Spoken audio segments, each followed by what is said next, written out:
Teymuri hökmdarı Şahruxun fəaliyyət dövrü üçün səciyyəvi olanları soruşur. Birinci biz onun hakimiyyət illərinə baxaq. 1409-cu ildə hakimiyyətə gəlibdir, 1409 və 1447-ci ilə kimi hakimiyyətdə olubdur.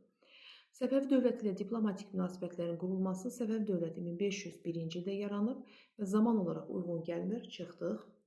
Qaraqoyunlu dövlətinin asılı hala salınması 1436-cı ildən asılı hala salınıb 47-ci ilə kimi Qaraqoyunlular Teymurilərin vassalçılığında olubdur. 2 düzgündür.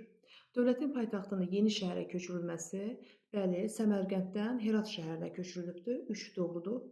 Alaşkert döyüşünə məğlub olması.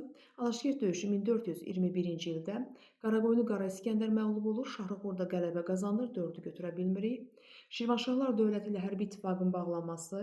Bəli, 1420-ci ildə Şahrux Azərbaycana hücum edir və bu zaman artıq Şahrux müqavimətsiz şəkildə Qarabağı işğal edir. Şirvanşah 1-ci Xəlilullah da Şahruxla ittifaqa girir.